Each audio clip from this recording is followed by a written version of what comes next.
Bom dia, boa tarde, boa noite. Não sei quando você vai estar vendo esse vídeo. Meu nome é Lucas e o meu artigo se chama The Genome Profile Method Can Be Applied for Species Identification of Biological Material Collected Crime Scenes. Ou, em tradução livre, o método de perfil de genoma pode ser aplicado para a identificação de espécies de materiais biológicos coletados em cenas de crime. Então, o meu artigo foi publicado na BMC Genetics, que tem um fator de impacto de 2.797. É uma revista que só fala de genética. Então, as cenas de crime, né, são cenas, como o nome já diz, onde ocorreram crimes e a gente hoje em dia, inclusive, tem várias pessoas que são apaixonadas por investigação criminal. É uma área, inclusive, onde muitas pessoas gostam, né? E as pessoas atuam. A gente tem diversas séries como CSI, Bones, que falam sobre investigações criminais. E a gente tem vários, né, métodos para detectar principalmente o DNA humano, em específico, né, para identificação de vítimas e suspeitos. E para isso são usados materiais biológicos, né, como manchas de sangue, cabelo, pequenas partículas de tecido e fluidos corporais que são encontrados em cenas de crime. Porém, também é muito importante, né, identificar a fonte de materiais de origem não humana, como por exemplo, quando a gente tem fezes encontradas na frente de uma casa, fragmentos de cabelo ou ossos misturados em uma fábrica, ou quando a gente tem animais silvestres, né, animais selvagens que causando dano na agricultura. E essa identificação, né, também pode ser encontrada nessas cenas de crime, até mesmo para você diferenciar, né, o que é humano e o que não é humano, tipo, que pode ser usado para incriminar alguém ou não. E para esses materiais biológicos não humanos, né, a ampliação do locus específico é por PCR e é comumente realizado, né, apenas para criaturas esperadas. E essas investigações são pelos métodos de RNA mitocondrial, citocromo B, citocromo oxidase, mioglobina e a região de loop. Em específico, nesse artigo, eles utilizam o que eles chamam de método do perfil de genoma, ou Genome Profile, que eles utilizam a sigla como GP. Mas antes de eu entrar nesse método, eu queria explicar um pouco para vocês o que são os primers, né? Porque eles falam muito, tipo, eles falam sobre primer e tal, eu acho mais fácil explicar. Os primers são pedaços curtos de DNA, que geralmente tem por volta de 20 nucleotídeos de comprimento, e basicamente eles são utilizados para são projetados, né, e englobam uma região de interesse do DNA que a gente quer ampliar basicamente. Em que a gente pega essa região e coloca esse primer, né, e ele faz essa cópia dessa região e ele amplifica basicamente essa região. E nesse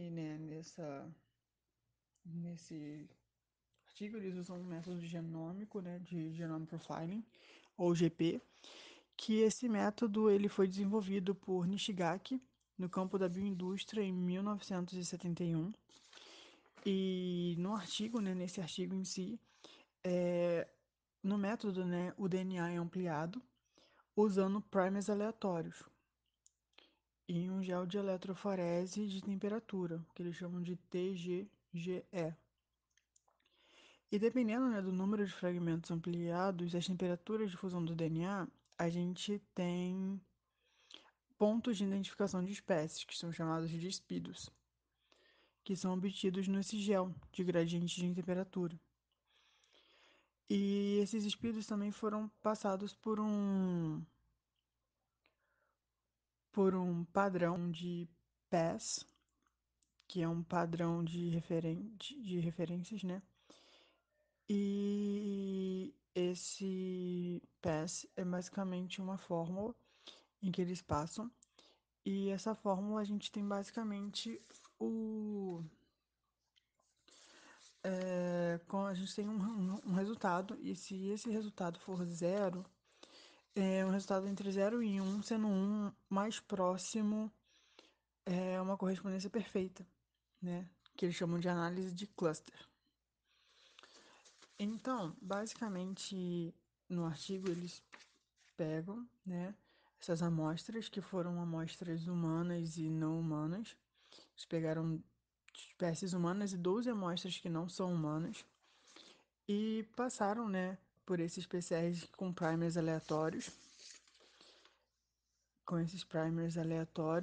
e foram utilizados dois padrões internos para esses padrões internos são meio que DNAs de referência, né? Então foram usados esses dois padrões internos e eles utilizaram a eletroforese de gel de gradiente de temperatura, em que a gente tem a eletroforese a 100 volts e a temperatura varia de 15 a 65, né? E após essa eletroforese a gente eles geram, né, os géis e esses géis auxiliaram no resultado. E eles dividiram esses resultados pelos números, né? Pelos números, primeiro de tudo, eles deram uma tabela que seria os números de speedos, né, de cada um, em que eles pegaram SP1 para cada primer tem uma quantidade de speedos, então eles calcularam isso, né? E tem o total, a média total de todos eles. E nisso a gente tem essas análises, né, de agrupamento que a gente tem na figura, em que são de cada primer, né, separado, em que a gente pode ver, né, que nessa figura, a primeira parte, né, a gente tem clusters, que eles chamam de clusters, né, que são umas formas mais próximas, mistos, né, que foram obtidos entre várias espécies. Na figura 2 a gente tem um único cluster para bovinos, porcos, galinhas, atum, salmão, ratos e humanos. E no isso, né, na figura usando o Prime SP2. E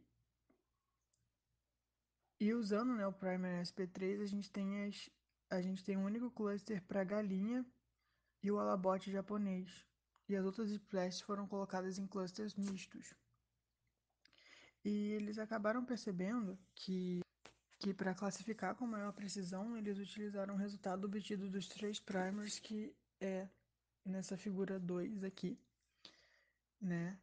Em que eles obtiveram com maior precisão, né? E esses valores, inclusive, são os valores do PASS, que são essas análises de cluster.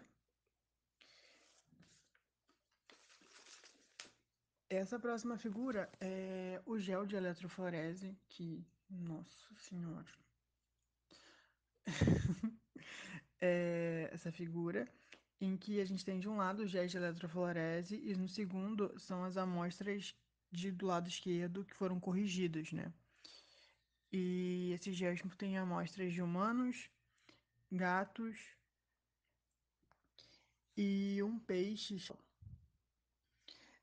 Ao longo do artigo também, durante a discussão, ele fala, né, que eles tiveram alguns problemas e que apesar, né, dessa técnica, né, ser bem,